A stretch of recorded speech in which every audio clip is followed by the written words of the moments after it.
Hi everyone, good afternoon. I Neha Gupta welcome you all to my YouTube channel StudyMate Neha.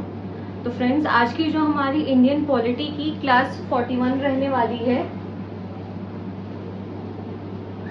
इसमें हम एक बहुत simple सा topic discuss करेंगे जो कि है एडवोकेट जनरल का।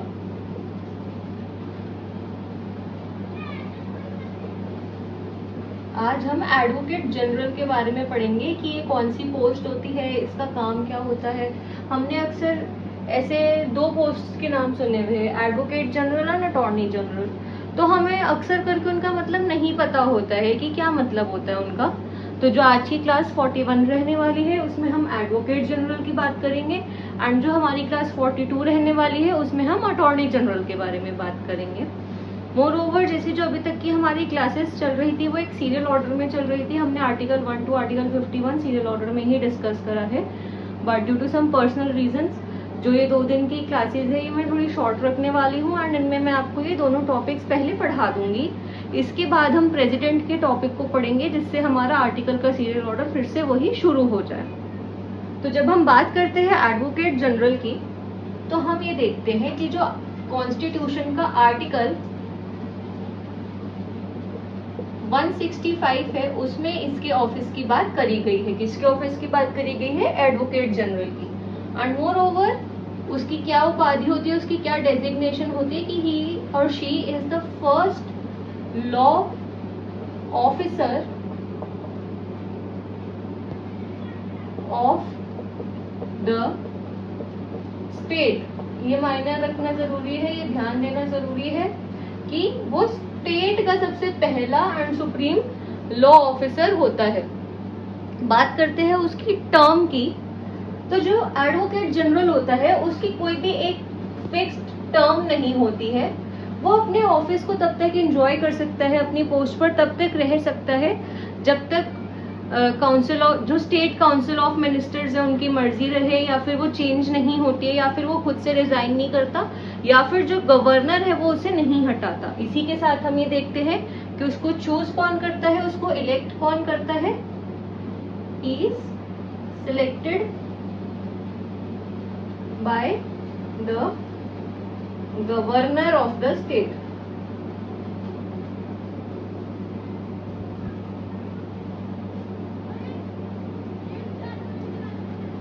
एंड उसका कोई पर्टिकुलर सिलेक्शन प्रोसीजर भी नहीं होता है।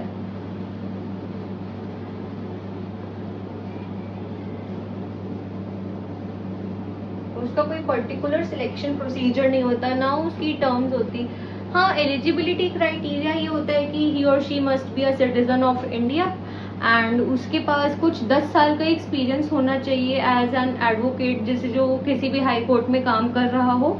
तो 10 इयर्स का जो एक्सपीरियंस होता है, जो 10 इयर्स का पीरियड होता है वो काउंट करा जाता है। एंड मोस्ट इम्पोर्टेंटली वो सिटीजन ऑफ इंडिया होना चाहिए। उसके बाद जब बात आती है उसकी सैलरी की, तो उसकी जो सैलरी होती है वो भी पहले से कोई हमारी फिक्स्ड नहीं होती है। उसकी जो सैलरी है, जो उसकी टर्म है, जो उसका सिलेक्शन है, एंड मोर ओवर जो उसका रिमूवल या रेजिग्नेशन है, वो सब किसके हाथ में होता है, वो सब कौन डिसाइड करता है? जो आपका स्टेट का गवर्नर है वो ही इन सब चीजों को डिसाइड करता है। हाउएवर उसके पास कुछ एडवांटेजेस होते हैं, पर्क्स होते हैं एडवोकेट जनरल की पोस्ट होल्ड करने के, एंड प्रिविलेजेस है तो ड्यूटीज भी होगी जैसा कि हमने कल की क्लास में पढ़ा था। तो अब हम क्या डिस्कस करेंगे कि उसकी क्या ड्यूटीज एंड प्रिविलेजेस होते हैं।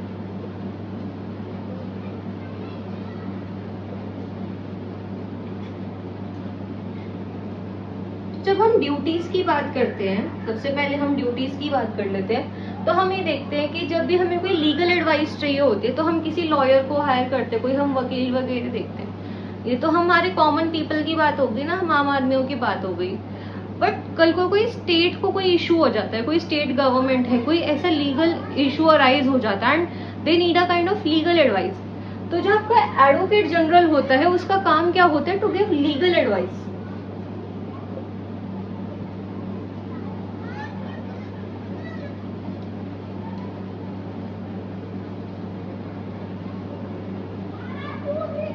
उसके बाद इसकी क्या ड्यूटी होती है कि अगर गवर्नर उसे कोई भी काम करने को बोलता है, जो भी वो काम करने को बोलता है गवर्नर, तो वो एडवोकेट जनरल को करना पड़ता है। दूसरी ड्यूटी इसकी ये हो गई। तीसरी क्या हो गई, जैसे कॉन्स्टिट्यूशन में अगर कोई ऐसा प्रोविजन आता है कि हाँ ये ड्यूटी इस ऑफिस के अंडर लाई करती है, तो वो एडवोकेट जनरल को निभानी पड़ेगी। एज सच उसका सिंपल सा काम ये होता है, जो मेन काम होता है कि वो स्टेट गवर्नमेंट के लिए एक लॉयर की तरह काम करे, एक लॉ ऑफिसर की तरह काम करे, एंड व्हेन एवर रिक्वायर्ड वो उसको लीगल एडवाइस दे लीगल मैटर्स पे।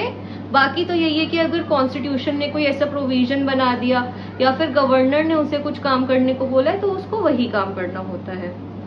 बात आती है जब फिर प्रिविलेजेस की, ड्यूटीज की बात हो गई। अब हम प्रिविलेजेस को अगर डिस्कस करते हैं, तो प्रिविलेजेस में सबसे पहला तो यही है कि जो भी privileges members of legislative assembly के पास, जो भी privileges members of legislative assembly के पास है, वो सारे सेम प्रिविलेजेस आपके एडवोकेट जनरल के पास भी होंगे।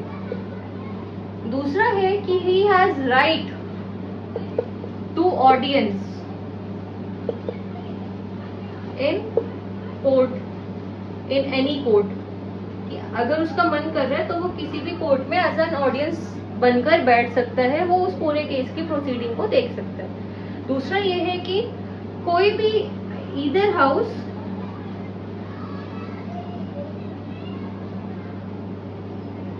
House of state legislature and committees. तो अगर कोई भी हाउस है, लाइक लोअर हाउस और upper house of state legislature, अगर उसकी कोई भी प्रोसीडिंग में उसका बैठने का मन है, एडवोकेट जनरल का बैठने का मन है, तो वो उसमें बैठ सकता है, कोई उसे मना नहीं कर सकता। एंड अगर कोई कमिटी की भी प्रोसीडिंग्स चल रही है and he wants to sit there as a member, तो भी उसको बैठाया जा सकता है, उसको कोई मना नहीं करेगा। बट एक इम्पॉर्टेंट चीज नोट करनी ये है कि उसके पास में राइट टू वोट नहीं होता, no right to vote.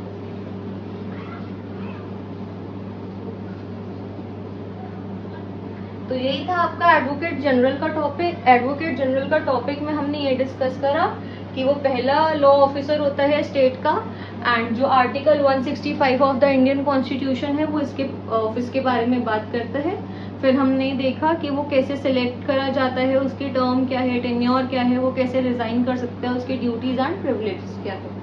And में ये हम चीज नोट करते हैं कि जो सबसे पहली बारी एडवोकेट जनरल की पोस्ट अराइज हुई थी, वो कौन से ईयर में हुई थी, 1937 में, जब रिस्पॉन्सिबल गवर्नेंस की सारी बातें चल रही थी।